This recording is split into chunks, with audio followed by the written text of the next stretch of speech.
pressing the button now. All right.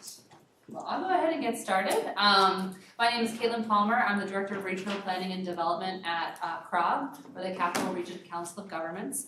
And just want to thank everyone for being here today. This is our second public meeting on the Enfield Traffic Impact Study, focusing on the areas of Route 220 and Elm Hazard, hopefully, right? I just want to, again, say thank you for being here. Some of you might have joined us last time, so really appreciate your time and interest in this project. We are nearing the end of the study. This actually began in 2021, so we're all, I think, very excited to sort of talk about the recommendations and the results that have come out of this effort, and we're going to be sharing that with you this evening. And really this started when the town started asking the question, you know, what if the mall became redeveloped? What could it be? And then what would the impacts of that redevelopment be on the surrounding roadways? So all very good questions, all a really proactive approach, particularly as, you know, the Enfield Square Mall, it's not at 100% occupancy, and it's not the only mall in the country or even the state going through this. So it's just really great that the town of Enfield was really proactive in asking these questions. So next slide for me. Perfect. So just really quickly, these are what we're going to be talking about today. I'm going to really quickly go over some introduction slides, and then I'm going to be turning it over to Carl. He'll be doing the study area overview, talk a little bit about existing conditions, some of which we touched on at our last public meeting, but it's been a while. We'll talk briefly also about the market analysis, and then we're really starting to get into access management options, the build conditions, and very importantly, the recommendations for this study. Also important to note, if at any point during this presentation you've got questions virtually, in particular for those that are joining us virtually, you can submit a question or a comment via text to that number right there. If it's a little small, 860-519-6740, and we welcome any of your comments. Next slide, please. So just real quickly, project team. So again, I'm from CROG. We're sort of managing this study in concert with these other folks right here, which we've got the town of Enfield. We've got Lori here with us tonight, and then we also have the consultant team, CDM Smith. So Carl will be probably handling quite a few of the questions, but we're also joined by Becca, Sherrod, and Ted as well. And of course, we've got Annika as well from CROG here. So just all happy to be here and looking forward to answering any questions that you have. Next slide. So really quickly, I'm probably in the way of the slide. So what is a traffic impact study? So basically, it's a study to review the development or the potential impact of a proposed development on the local roadway network. This, if you've ever been to maybe a local planning and zoning commission meeting, you might see these when you have usually a specific developer or applicant coming before you or before P&Z with a specific proposal. You would potentially see something like a traffic impact study. So why did we do a traffic impact study here for the mall area? So it was actually identified back in 2017 in the Enfield Traffic Circulation and Improvement Study surrounding the Enfield Square Mall area as a place that needed to sort of understand this a little bit better, particularly again, if you redevelop the mall. So the idea behind this is that it's going to provide the owner of the mall, whoever that is now or in the future, with information regarding potential alternatives for redevelopment as far as what the mall could be, whether it stays a mall or whether it gets changed into something different. And then also, again, what would the improvements to the local road network be because of that development? What would be required? And as I think we're going to touch on a little bit, going beyond that a little bit, sort of what would be desired as well for potential improvements. So we'll talk about that. And then last for me, just an overview on the process as far as where we are. Way back when, in 2021, we had our kickoff meeting, and again, like I said, the last time we met with you all, which was almost a year ago, I think it was December, we touched on our existing conditions analysis as far as crashes and level of service at intersections for vehicles and the pedestrian environment. We also did a future no-build conditions analysis as well as the market analysis. So what is the current, as I said, how does the roadway currently function, and what would it function most likely with sort of projected development to happen? How would it function in the future? And as part of that, we also did our visual preference survey over there, and then we met with you the last time for that first public meeting and presented all that information.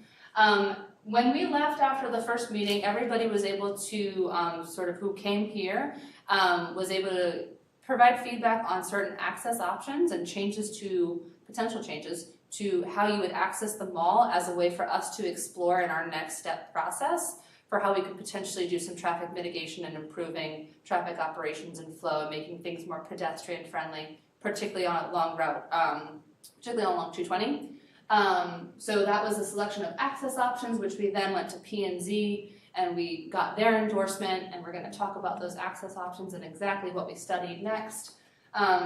And then from there, we did what's called a future build condition analysis, where we said, based on this build scenario that we've envisioned, which again, we're going to cover exactly what that is, what would the impact of that be in our traffic impact study? We're going to wrap it all up for you.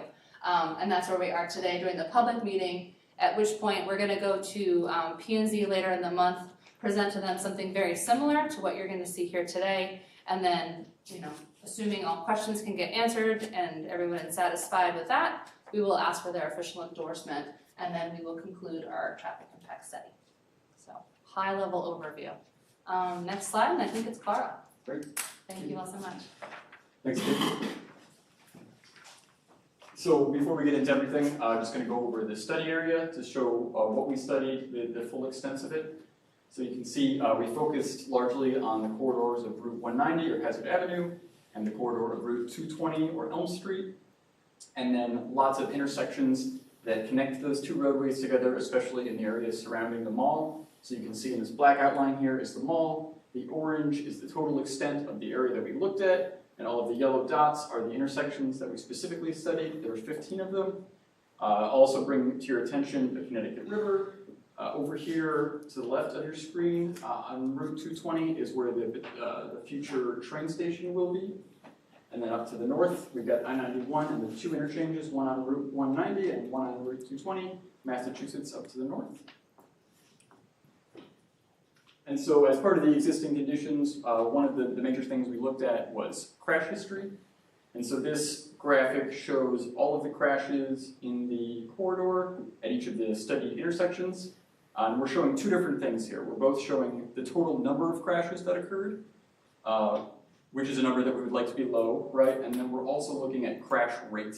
So if you're a random person who happens to use that intersection, what's the likelihood in which you get in a crash, right? Which, of course, we also want to be low.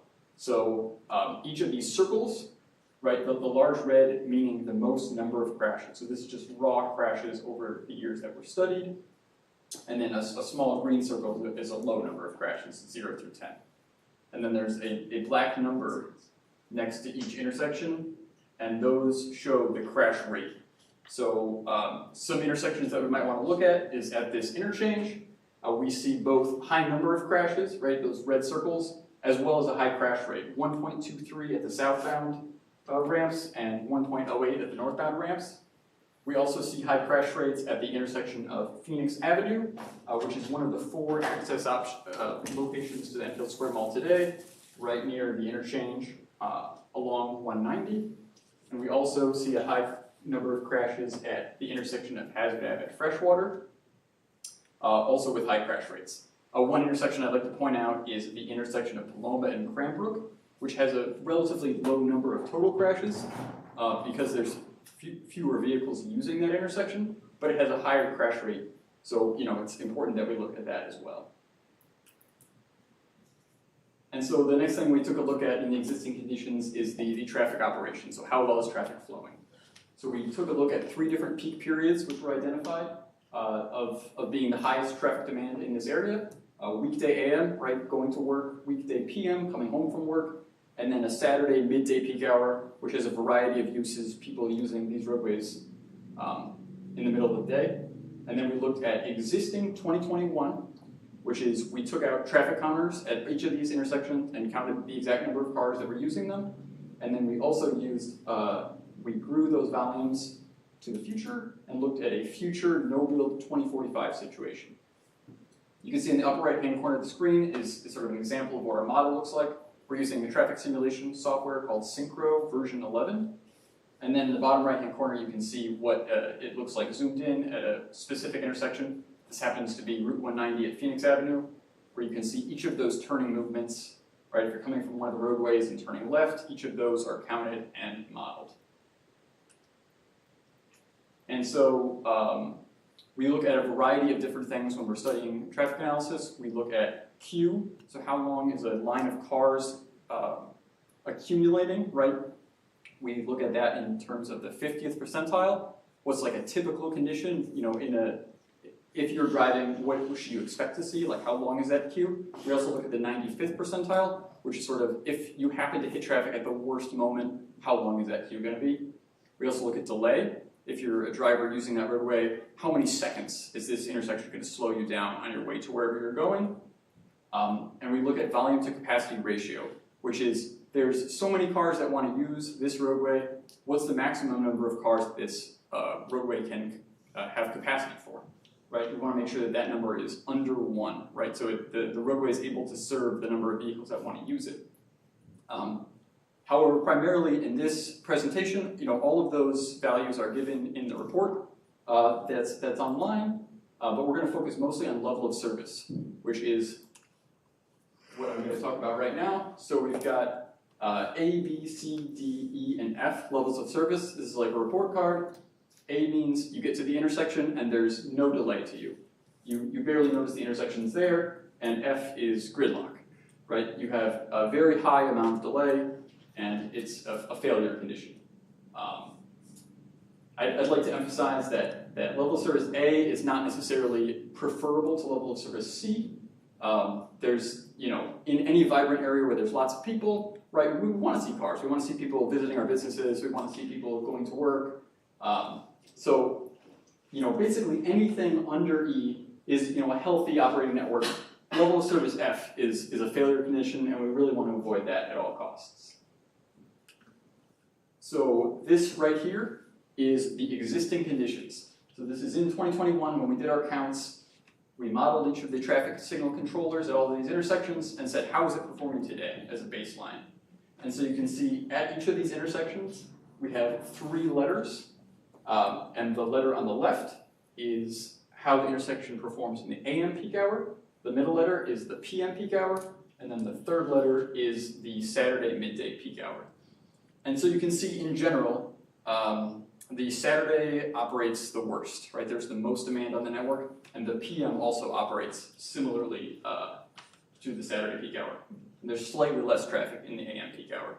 So you can see, I'll draw your attention to the intersection of Freshwater at 190, where during the AM peak it operates at D, and then in the PM and Saturday peak it operates at a level of service F. So that's certainly a condition we'd like to avoid. And then this section right here is we projected everything out to 2045. This is future, so that means we assumed that in the background new businesses will be opening up, new people will move to town, you know, over 20 years, it's a long time. There will be some sort of accumulation of small things that lead to some amount of growth. No build means that there's no large change to the development here, right? The mall stays where it is, no dramatic change there. And then one key thing to keep in mind here is that this assumes that the mall, the existing building that is there today, is operating at, you know, once 20 years in the future, it's operating at 100% capacity. So every single business is occupied and people are visiting those businesses, right? Which is not the case today, as you all know. But that's important as we look at our traffic analysis. So here we see that the operations degrade significantly. So we have lots of red boxes here at the I-91 southbound on-ramp and southbound off-ramp. We've got E in the AM and F in the PM and Saturday. We've got level of service F at the western driveway to access the mall. We've got level of service E and F on the Phoenix Avenue driveway to access the mall. And we have lots of level of service Fs, especially in the PM and Saturday, along Freshwater, especially at the 2 access points where it's connecting. Freshwater is this major corridor that connects 190 to 220, and we're seeing that it's poor operations at both of those. So, it'll be difficult to get around. And so at this point, I'm going to turn it over to Becca. Thanks. So I'll just step in here. So this was part of our presentation from the first public information meeting. We conducted a market study, as Caitlin alluded to in her introduction, to see what potential development could go in place of the Enfield Square Mall. So we conducted this study with the use of one of our subconsultants. So we looked at varieties of uses that could be supported. So multifamily houses, we looked at different types of retail use, we looked at a hotel and explored many different potential uses with the town, with CROG, and with the state as well. And so what that found is if what you see on the next screen. So what we're seeing along this site that can be, if you just go to the next slide. Oh, perfect, there we go. So what we found here and that what's supported in the Enfield Square Mall site is multifamily residential, retail, commercial development. So here for our analysis and in the future slides, when you hear Carl talk about the build is what you see on the screen. It's what came out of the market study. So it's including both townhouses and apartments. This decision was made in conjunction with the market study, but as well as the visual preference survey that was completed by over 1,000 respondents in town. They preferred, both types of uses, both apartments as well as townhouses. Mixed use retail, so bringing in some retail potentially on the bottom floor and dwelling units up top. And then bringing in 2 restaurants. So it's important to note that these are sit-down, mid and upscale restaurants. They are not fast food restaurants. A small amount of medical office, so about 38,000 square feet. And then one of the big uses that a lot of people wanted to see in the visual preference survey is entertainment. So 65,000 square feet of entertainment. And it doesn't mean that that's 65,000 square feet of a single type of entertainment. It could be, 20,000, 20,000, 25,000, however it's broken up, but total 65,000. And that's the same for all the different uses that we're looking at. And so with that, I'll turn it over to Carl. He'll show you, what the impact is of this development on the roadway and what some of our recommendations are for the future to really keep in mind the desire to have that vibrant, pedestrian, bikeable, friendly community. Right, thanks, Becca. And so, as we start to talk about access management, today there are 4 access points to the mall site. There's 2 on Route 220, there's 1 on Freshwater, and then there's 1 on 190. And so when we were looking at this, we started by coming up with a variety of different access options. And then some of you were at the last public meeting, and we had poster boards up with all of those access options. And people came, we had a representative from either C.M. Smith or CROG or the town, and we talked with the public about those, and everyone voted. They had 2 stickers to vote with, and we had 2 of those options which had the most votes. And so those options were brought to Planning and Zoning, and those options were approved by Planning and Zoning, and so those are the options that we went forward with discussing. And so this is the existing condition that I was just referring to. You've got these 4 driveway access points to this mall site. And anything that we're talking about is a result of the public's input. It's also a result of the visual preference survey, and then the market analysis that Becca just spoke to, and then trying to help make Elm Street a more accessible place for all road users. So this is access option A. And so what this one is looking at is, and you may have it in your booklets that are available at the back of the room, it's the proposal to close to vehicles the westernmost driveway on Elm Street, and on the opposite, where to the north, have a right-in, right-out access for that driveway. So that means if you want to enter that, you have to be coming from this side of 220, you can turn right into the driveway, and then if you're exiting, you can only turn right here. So if you want to turn left, you'll have to use this other driveway to make that left turn onto 220 if you have other destinations in mind. And then of course, if this driveway is completely closed, all that traffic will be rerouted to the other driveway on Route 220. And the other option is very similar. It's option B, and also voted on by the public. And it is right in, right out for both approaches. So it's, if you're coming from the off-ramp on 91 and you want to get in the mall, you'll come off that traffic signal, and then you'll have a free movement to turn right into that driveway. And then if you want to exit from that driveway, you'll only be able to turn right. A big benefit to either of these options is that today you've got a traffic signal at this intersection, a traffic signal at this intersection, and then another one right here, 3 in a row, extremely tightly spaced. And so as queues build up on this 91 off-ramp, these vehicles come off, ready to go, and then they're immediately having to stop. And so we see this in the crash history. There's a ton of crashes in that area. We see it in the traffic operations. And so having this as an option allowed us to really explore how we can improve both safety, capacity, and alleviate, give more space to pedestrians by removing the need for that large traffic signal there. And so this is the results of looking at those two options. So I'm just going to take you through what this title is, 2045 Future. So we talked about that a second ago. That means we've got that background growth. Build, which is what Becca just spoke to, right? It's the assumption that the mall will no longer be there in the way that it is today. It does assume that the target that's currently there will still be there, and it assumes that all the small buildings that are occupied today are still going to be there as well. But the mall in its larger capacity will be replaced by the developments that Becca spoke to. That's build, and then without improvements.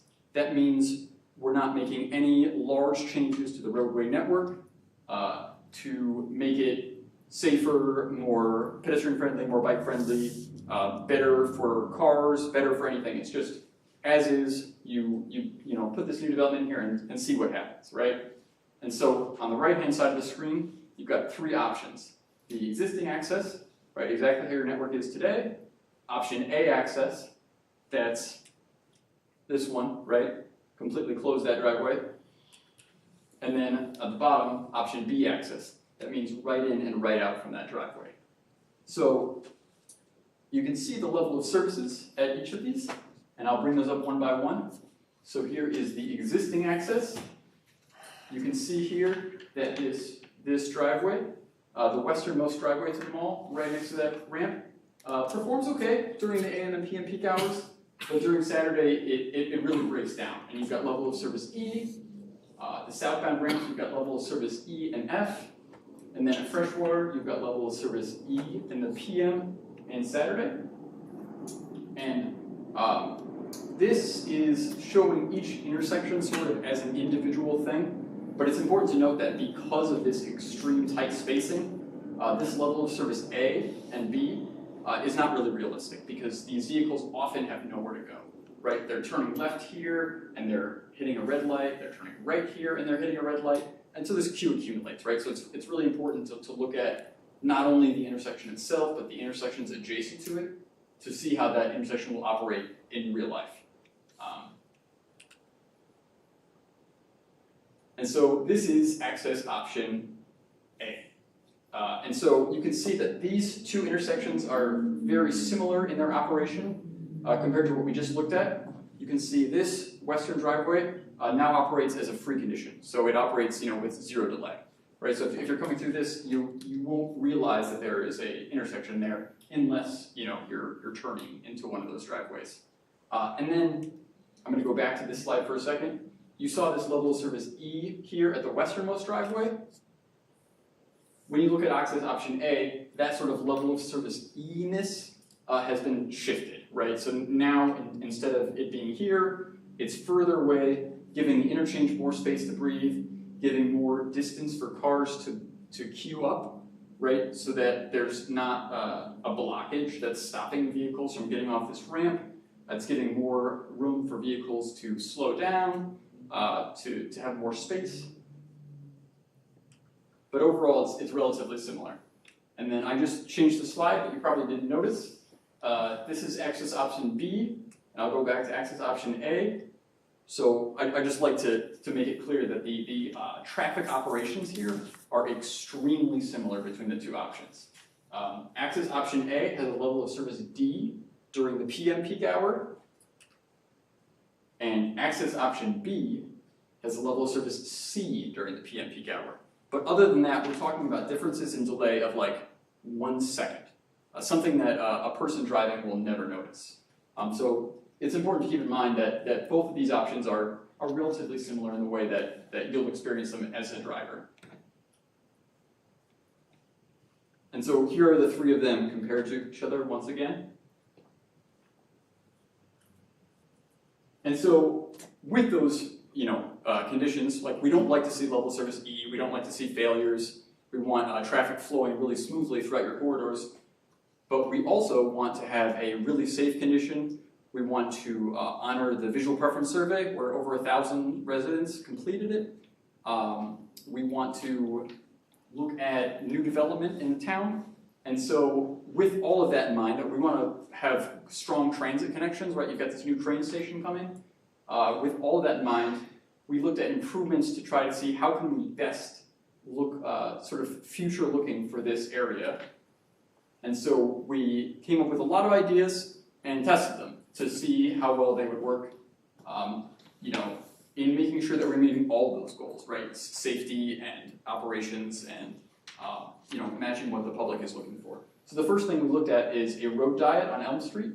A road diet is when you take the roadway and you reduce how much space is allowed for cars to use. So we were talking about removing a lane potentially. There's a lot of benefits to this, right? You've got shorter crossing distance if you're a pedestrian trying to cross the street. It just gives more space. It'll slow cars down to sort of keep it a safer condition.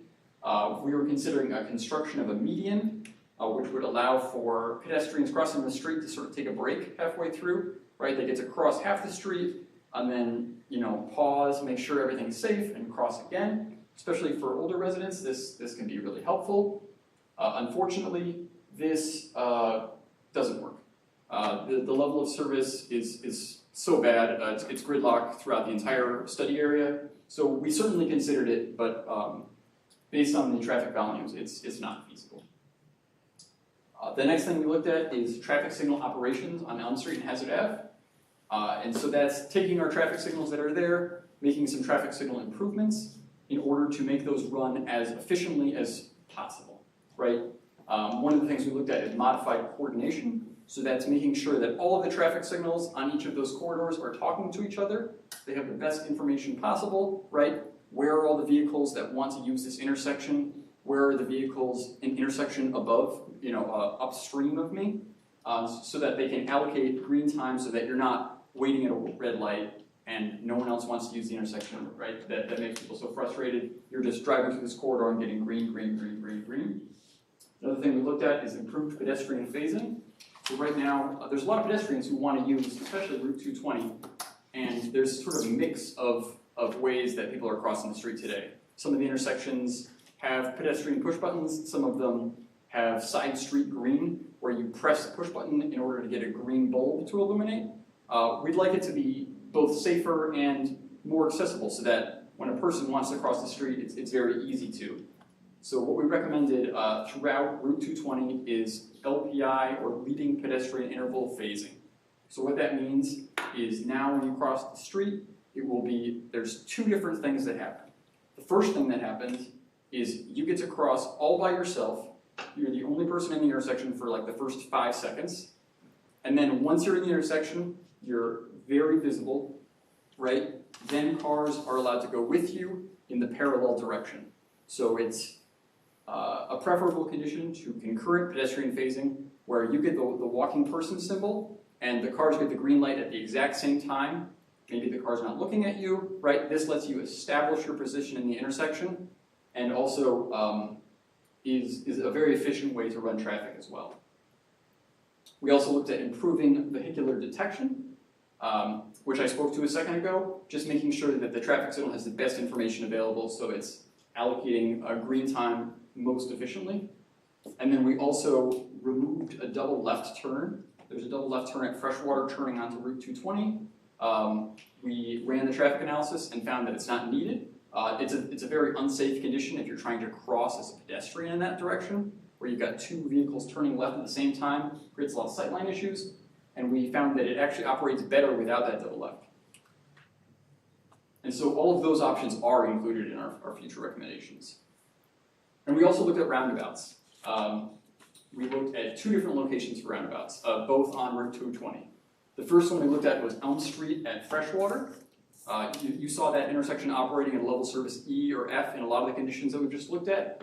And we also looked at a roundabout at Elm Street at the I-91 ramps. So one sort of large roundabout that connects to all four of those ramps. Unfortunately, the traffic operations were not adequate enough. It's maybe possible in the future, but it would require a much larger study into it. So for this study, there are no roundabouts recommended. And we also looked at mobility improvements. So I spoke to some of these already when I was talking about traffic signals, but some bike and pedestrian improvements that we looked at was a protected bicycle facility. So having space allocated just for bikes, and that either is on the road in a protected way, where there's space or bollards or some physical thing to protect them, or an off-the-road cycle track. And then improved access for pedestrians. So I spoke to leading pedestrian interval, right, that getting you into the intersection before cars are allowed to go, and then more crosswalk and sidewalk ramps and upgrades, so that if you want to cross anywhere, it's a legal crossing, and it allows for pedestrians to feel more like they have full access, just like cars have. And then signal equipment upgrades, so that we've got countdown timers on all the pedestrian signals, so it's much more visible. Any pedestrian who comes here knows that pedestrians are wanted here, come and shop at all your businesses, right? And we also looked at transit improvements. So along this corridor, there are a lot of different bus routes that serve this area, and we're recommending bus shelters in this area.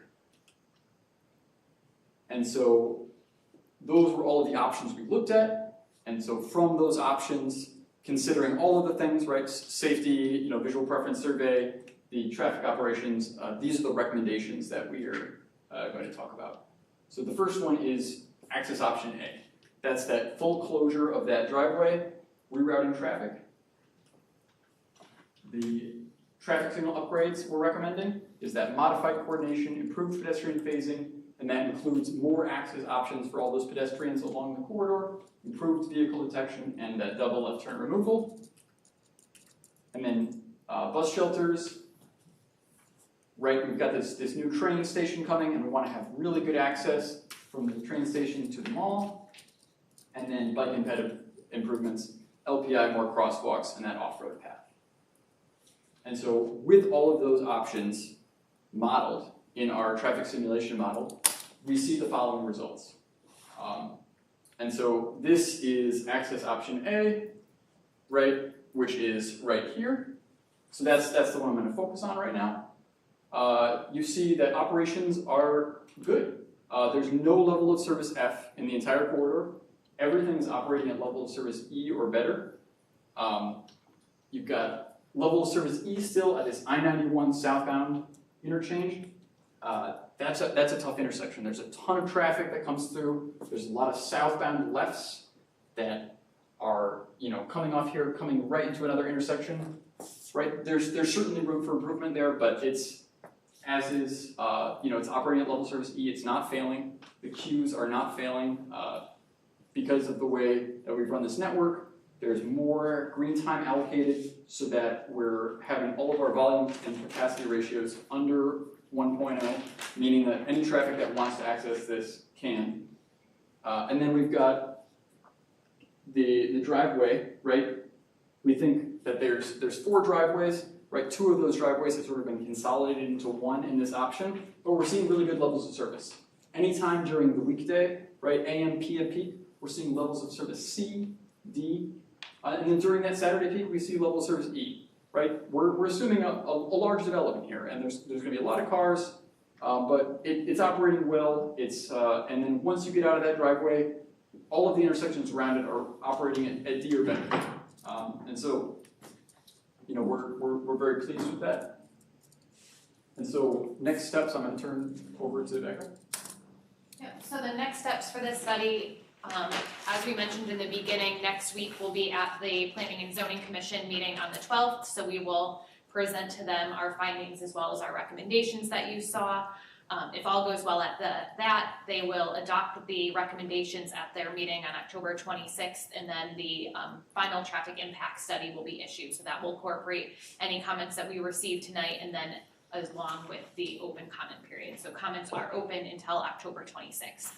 And then the town will be sharing this traffic study with the developer, either the current owner or any potential future developer, so that they are informed with what the town has approved for the area, what they would like to see, what Planning and Zoning Commission would support. That doesn't mean that that is what this is going to be constructed. This is just an idea that is supported by the community. And then the final step will be to determine potential funding opportunities for some of these improvements.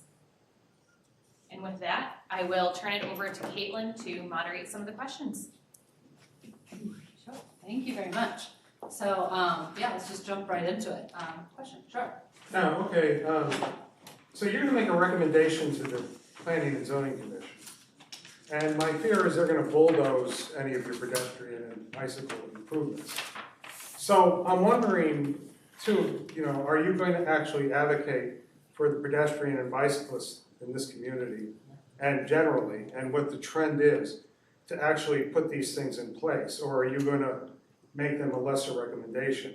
And to that, I did have a question about some of the things. You mentioned, okay, the road diet on Elm Street was a non-starter, but you did talk about protected bike lanes, which I know they're not necessarily protected. I certainly have ridden a lot of them in time, but are they possible on Elm Street, and are they possible on even Hazard Avenue for that matter? Are they possible on Freshwater through the mall area? And do your plans also, that all the things that you talked about last time include the reconstruction of all these traffic signals, for the pedestrians, which are now located on the dirt and 10 feet away, 15 feet away in some cases from the actual intersection? Do you plan for more crosswalks? Do you have a plan to actually encourage people to use this area with their bicycles and their e-bikes and to walk? Or are you just going to go in with the bare minimum to try to keep people from getting killed? What you say to the planning and zoning and how deeply you advocate for it is going to determine what they do. But this town historically is hostile to bicyclists. It just doesn't care about them. So that's what I wanted to say. Thank you very much for that feedback. So I will say one unfortunate limitation of this study is it's a traffic impact study. So it is limited. It is very vehicular centric in a lot of ways. So we unfortunately, what we did not get to do is, as much as we are moving forward with the recommendations for bike and pedestrian and transit amenities and infrastructure, particularly because of the overwhelming amount of comments we got from the VPS, what it doesn't do is identify space within the right-of-way for that to be able to happen. So one of the recommendations on the bike ped piece is technically additional study needed to really look at travel lane widths and right-of-way widths and figuring out where you could get it. Our recommendation is, though, that if it's going to be on road, it needs to be a protected facility. I think ideally we would probably say off-road. So that part I can answer. I don't know if, Carl, you want to add anything to it, and I don't know that I got everything that you had. But yeah, I mean, our intent is to go before P&Z with these recommendations and put them in there as our recommendations. We definitely saw the counts for bikes and pedestrians higher on 220 in particular. So we do feel that that's incredibly important. And then the traffic signal pedestrian improvement. I don't know if you wanted to add anything. I agree with everything you said. Yeah. Okay. On the traffic signal and pedestrian improvement, I think that is a question for next steps, as far as, because there's some stuff that maybe doesn't need to happen until a little bit down the road, when there's the development and the growth to really warrant it. That said, I think there's plenty of recommendations, if not even all of them, that could happen now and still have benefit. The pedestrian piece, the ped heads and the crossing, I think that's something that could be done now and should be done now. We don't have to wait for a redeveloped mall for that to happen. I'm not sure if I've answered all the questions, but. And what you spoke to about the dirt condition and the distance of facilities, right? That would all be part of the design of any improvements like that we're talking about today.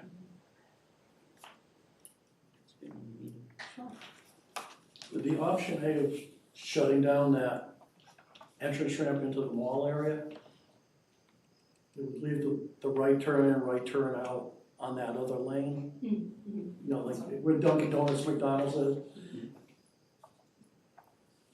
The right turn in would work well, but the right turn out, the traffic that comes down through there without a light for a right turn out, I don't think they'll ever get out of that road. We analyzed it just to make sure that through movement is not too much, and it operates well. Does it have a signal for that or no signal, just right in, right out signage? No signal, just. No signal at all at that. Yeah. It's just right in, right out. But there is the option, if you use it once and it is challenging for you to get out, you can then go the next time to the signalized intersection, Yep. so there is that option. Right. And that does provide you that additional space, because we do remove that signal to turn right on red, you have that additional space because we removed one of the signals. And those folks, just downstream of you, will be periodically stopping at that signal where the ramps are, right? Right, yeah. They'll That's slow what I'm down. saying, that right turn out, you're going right into a light there, Yeah, you are, that's true. and then you've got all the other traffic coming up through. Right. It's a lot of traffic. Yeah, Yeah. Other questions? thank you. Yeah, I agree with both these gentlemen said. You build on what the prior gentleman said about, the bike access and pedestrian, and, this is very much, like you said, a car-focused study. I don't know if you guys have statistics on if we do induce pedestrian and bicycle traffic, how would that reduce car traffic? So maybe we don't have to go so crazy with all these things, and maybe, the infrastructure can change over time as the usage patterns change, right? So if you don't build it, they won't come, right? So, there's only so many people that want to go there. How they get there is influenced by design, right? This is partially a design problem. So We hear that a lot. I don't see a lot of bicyclists or pedestrians. It's like, well, they don't want to risk their the life. current condition isn't great. Our goal with this study is that you do see a mode shift. So with the introduction of bike lanes, with improved transit facilities, with the train station going in, that there is a mode shift away from personal occupancy vehicles to bikes, to walking between developments, taking the bus, and that you don't ever see the level of service that Carl showed in your 2045 bill, that people do choose to travel differently. Will that influence like the planning and zoning when they look at development here, so that we don't have these islands of stores surrounded by seas of parking lots? That's not pedestrian or bike friendly neither, right? I mean, if you had street facing, storefronts, parking in the rear, West Hartford, Evergreen Walk, those types of places, that also changes the design pattern, right? If it's the easiest is to drive there, you're gonna drive there. If you make it a little bit challenging to drive there, easier to walk, you're gonna pick walking, right? If you really wanna build it up, it's not just this in a vacuum, obviously. And on the pad site piece, I mean, as we mentioned, we definitely did focus on the mall site proper and assume that the pad sites remain. I completely agree with you though on sort of that form being more conducive to the pedestrian scale.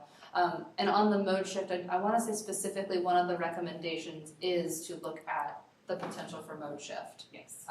Particularly between the Thompsonville station and then also this location. And then just to add one more thing, so the visual preference survey did look at the form of the Enfield Mall site, so the developer or the developers that do come through will have access to those results, so they will see what the community wants to see. They will know what's going to be more supported in their area when they come in with their proposed plans, so they have those results. And you're right, it was overwhelmingly like the developments that you used. I think we actually used Evergreen Walk as one of our examples. I want to add, this is sort of not directly answering any question, but based on what you said, I want to just make sure that it's clear that there are improvements that we are proposing, like the traffic signal coordination, looking further at actually being able to fit, bike and pedestrian amenities and infrastructure. The one thing though that doesn't move forward until the right time is the access piece. So, we're recommending access option A be the one that moved forward, although A and B are very similar. So that is the recommendation, but that's not moving forward without the private property owner on board. I want to make sure that was clear. And a big part of the reason that we're recommending access option A is that having that driveway fully closed gives lots more space for pedestrian facilities and bike facilities and transit facilities to move into that space and make that connection to Hazardville to the train station. Did they ever look at doing a direct entrance off of 91 right into the mall area? Which, if they're going into that mall area, would eliminate going down to that thing, down to the intersection where you've now blocked that other entrance. And I know it's not a whole bunch of room to add another off-ramp in there, because you've got the on-ramp headed north and the off-ramp, there's not much room in there. We can't feed a private property directly from an interstate.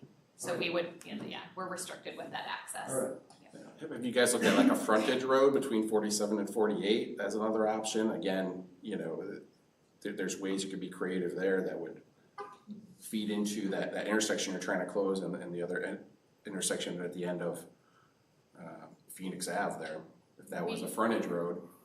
So we did not look at that, so we didn't look at this interchange down here with Hazard Avenue and 91, so that is a limitation of this traffic impact study, that we only looked at one of the interchanges.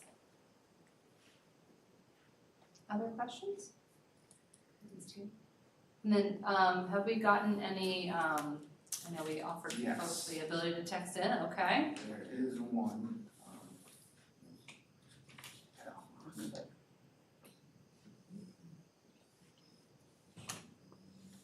Alright.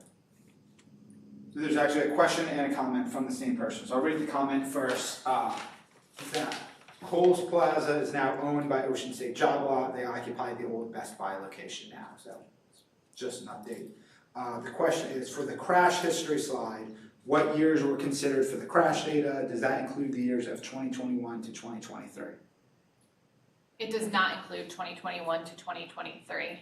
I'd have to go back and check, but I believe it is 2018, 19, and 2020. But we can confirm that, that's in the report. But it is not the more recent years. It is what was recent when we started this study. And while we started in 2021, those numbers were still holding in, so we went with the full years. Yeah, you always wait 6 months after. New comment came in as you were speaking, so all set for that one. All right, this is from a different person. It is clear that the mall and the mall area as you describe it in its present state needs to change. It's been dormant in growth and nothing can change that. No matter how much people in the town think it will someday rise from the ashes, that's not going to happen. How will you present this fact to planning and zoning and also promote the need for change? So let's see, how best to answer that. We take a pretty neutral approach on that, in that we are trying to take a data-driven approach with the market study. The town does not control the site, CROG certainly doesn't control the site or the state.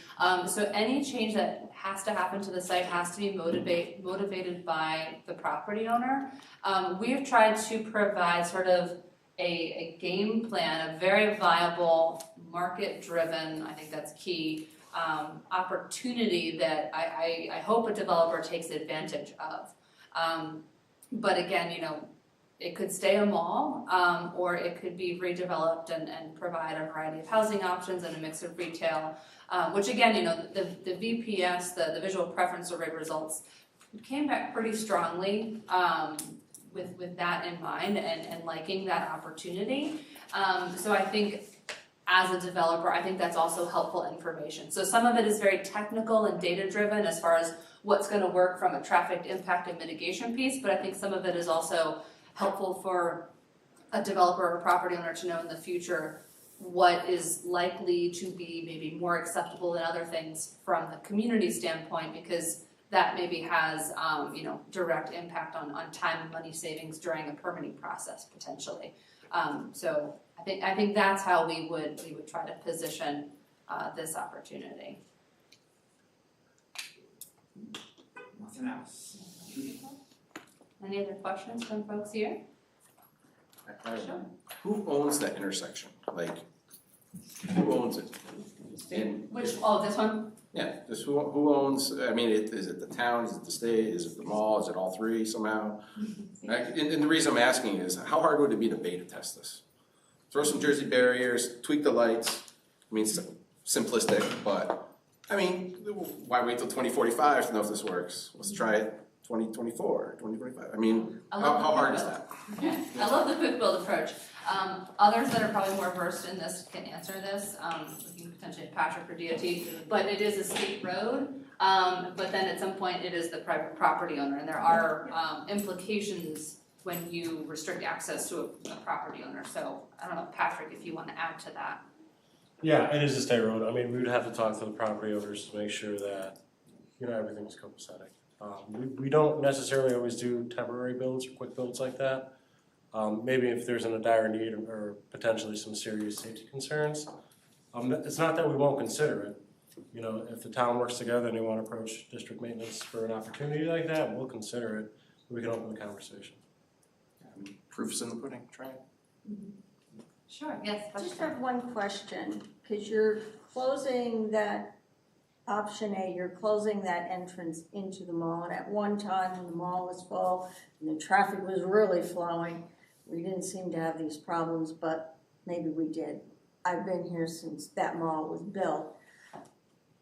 Have you talked to the property owners that own those restaurants and new businesses about this? I mean, the state and Krog, I mean, you're impacting these people, and we have a couple of new businesses that are going to be opening in that area. So have you spoke to these people?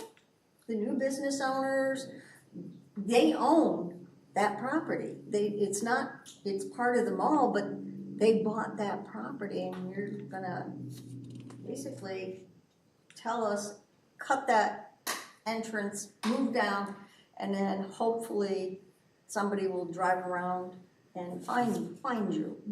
So that's a concern. And for the business owners, not only the business owners, but the people who frequent these people. So have you guys talked to these guys? So that's a good comment, and Lori, I'll look to you to add to this. We've specifically, because again, it was sort of a Enfield Square Mall redevelopment question, we've coordinated with NAMDAR occasionally throughout the process, and they have been our primary focus. I don't know if, obviously Nelson's not here, so I have to ask you as far as like other property owners that have been outreached to, as far as just letting them know about this process. And again, because this isn't happening yet. Right, but I'm just saying that is a consideration that it would impact them, yeah. that would impact them. And if it came to the reality of that, we would have Big a impact conversation on with the property owners. Obviously, NAMDAR has been involved with this study, but the individual property owners and business owners have not been very involved. However, we did notify them up front that we were doing this study and, to be aware that we were doing it. I don't think NAMDAR was crazy about the closure of that, but this is a recommendation for the future, and quite honestly, when it actually happens is a good question, because who knows when state money would come in to actually implement this. But we do still want to do the pedestrian and bike improvements, because that's a little bit more doable. So. Yeah, sure. All I hear is close or keep open. What I haven't heard is any out-of-the-box thinking. Maybe a boulevard of some type that helps direct traffic in a different way. I mean, I heard you say a roundabout, that would be total crazy. I don't know how you'd put one, but again, that whole section, everything could change. I mean, everything could, and if we get the changes we're hoping that the mall will bring, some of that sprawled parking lot may, alleviate some of it. It's just, going into planning and zoning and saying, hey, look, our recommendation is big X marks the spot. Seems to me we should be trying to be a little more. And I take your point on that, and I think, Carl or Rebecca to weigh in on this. We initially were even scoped to sort of look at that a little bit more, but what we came to the realization was it is a private property. Property. So we could do a lot of visioning, we could do a new boulevard that kind of cuts through like a road, we were even starting to like back of the napkin sort of scratch that out. But the fact that anybody on the project team, town included, have no control over what that would be, we were concerned about kind of putting that out there. Whether residents might hate it or love it, one way or the other, what does that do for any sort of future developer? So what we ended up doing was sort of still a back of the napkin kind of calculation, like, just to make sure that we could fit what the market study was saying that we could do on the site. I take your point though, the only sort of constants that we have are, I think, the access points to work with, and whether they come or whether they go or they become right in, right out, those are the constants, and then anything that happens in there is kind of, anyone's guess. Whether the mall gets, there are examples, we maybe talked about it at the first meeting, where you can take a mall and, keep the structure, keep the building, and just punch a bunch of windows in it. People have done that. Whether you keep the mall and add new buildings, or whether you completely demo the mall and you have a completely new, almost grid-like system in there, who's to say? But I would agree that should development be on the table or redevelopment be on the table, that all of those options could and should be on the table. Because one of the problems that you have is when you go down Elm Street and you got that Hanush Plaza that got connected there, it is so hard to get into that. I've literally gone by it, gone into the mall, come out of the mall, got back on the Elm Street, came whipping back around, because it's got the dumbest entrance. But it is what it is.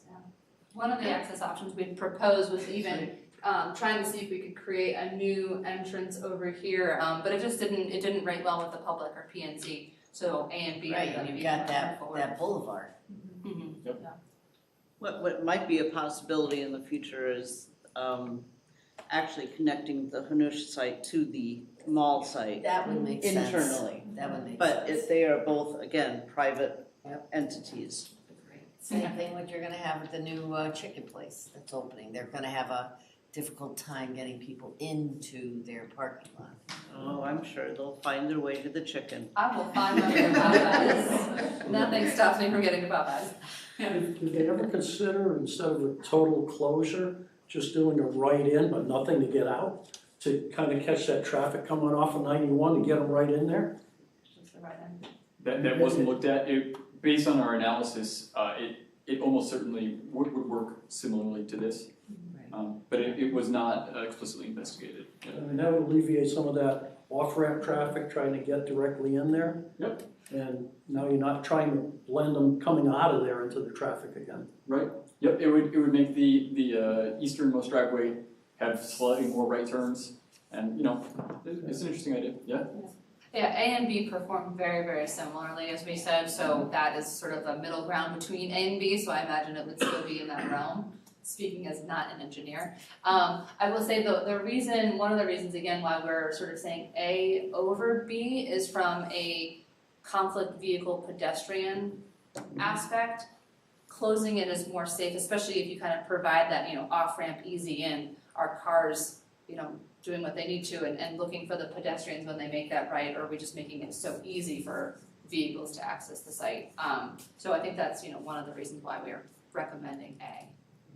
And as a pedestrian or biker who wants to access that point, right, they don't have to worry about uncontrolled movements, those cars coming in potentially at high speed, right, they were just on a freeway. So just making that a lower speed, more That pedestrian friendly. mentality, yeah, that Yeah. should. Welcome to Enfield. Other questions, and any more virtual ones as well? There wasn't a minute ago. It doesn't look like it. Caught you by surprise.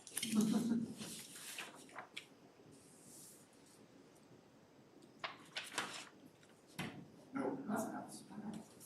Then anything else from the folks in the room?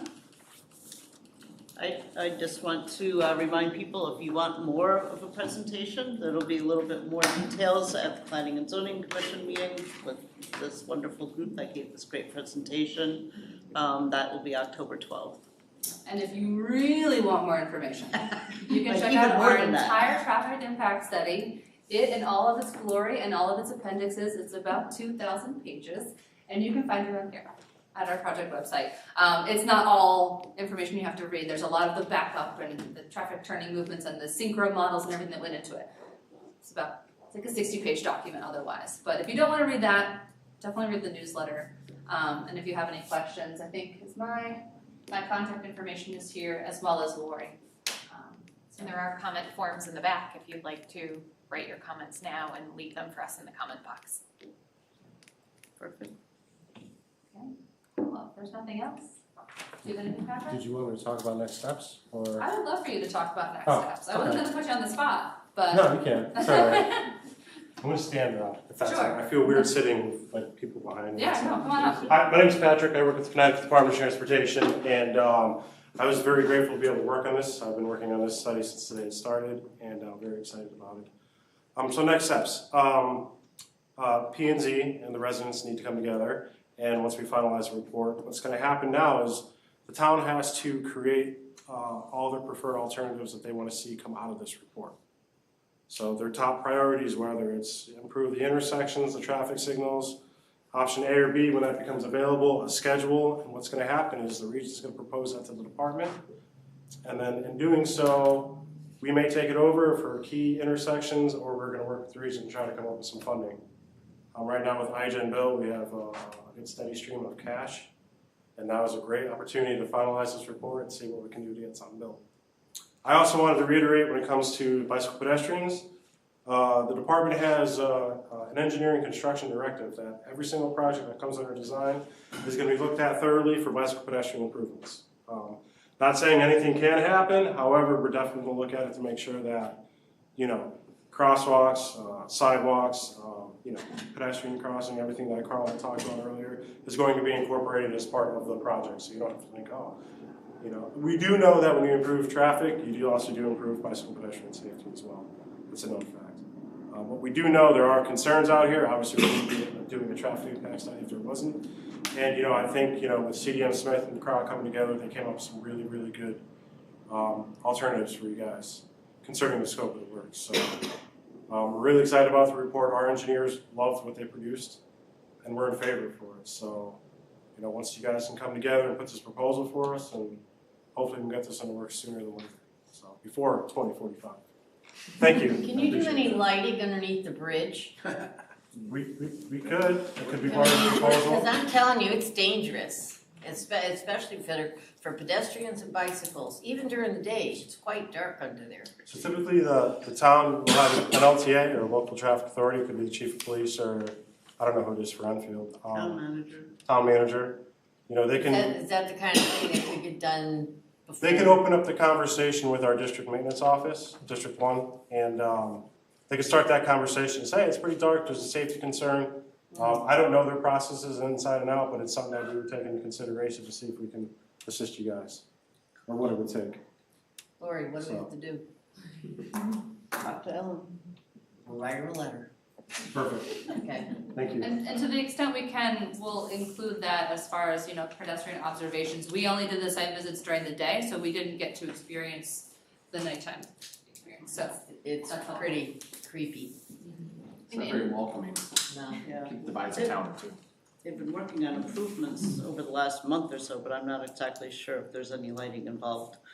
I doubt it. Structure. Yeah.